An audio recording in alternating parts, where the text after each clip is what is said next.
झेप मराठी, आरसा महाराष्ट्राचा। अतिवृष्टीत शेतकऱ्यांचे झाले अतोनात नुकसान। नुकसान भरपाईचा विषय थेट संसदेत गाजला। खासदार डॉक्टर शोभा बच्छाव यांनी सरकारला विचारला जाब।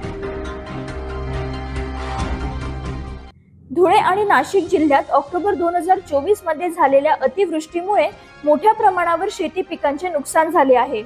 त्यामुळे शेतकरी आर्थिक संकटात सापडले असून सरकारकडून मदतीची अपेक्षा आहे।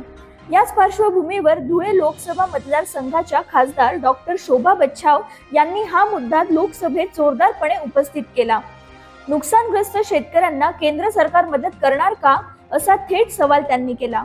मैं आपके माध्यम से सम्मान्य कृषि मंत्री जी को एक प्रश्न पूछना चाहती हूँ कि अक्टूबर 2024 में अत्यधिक बारिश ने उत्तरी महाराष्ट्र विशेष रूप से नासिक और धुलिया में 50,000 हेक्टेयर से अधिक कृषि भूमि को बड़े पैमाने पर नुकसान हुआ है।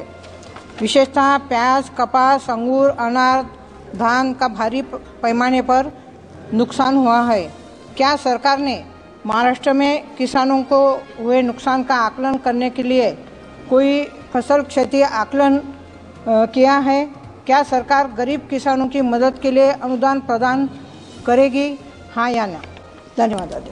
खासदार बच्छाव यांनी या प्रश्नाला उत्तर देताना केंद्रीय कृषी मंत्री शिवराज सिंह चौहान यांनी सकारात्मक भूमिका घेतली। त्यांनी सांगितले की राज्य सरकारशी चर्चा करून केंद्र सरकारही शेतकऱ्यांना आवश्यक ती आर्थिक मदत देईल। गेल्या काही वर्षांपासून उत्तर महाराष्ट्रात कधी अतिवृष्टी तर कधी दुष्काळामुळे शेती व्यवसाय अडचणीत आला आहे। ऑक्टोबर मधील पावसामुळे कांदा, कापूस, धान आणि द्राक्ष पिकांचे मोठ्या प्रमाणावर नुकसान झाले। सरकारकडून अपेक्षित मदत न मिळाल्याने शेतकरी नाराज होते। ये प्रश्न नहीं है, लेकिन माननीय सदस्य की चिंता है। किसानों को अगर नुकसान हुआ है तो उनको राहत मिलनी चाहिए। क्षति के आकलन का प्रारंभिक काम राज्य सरकार करती है।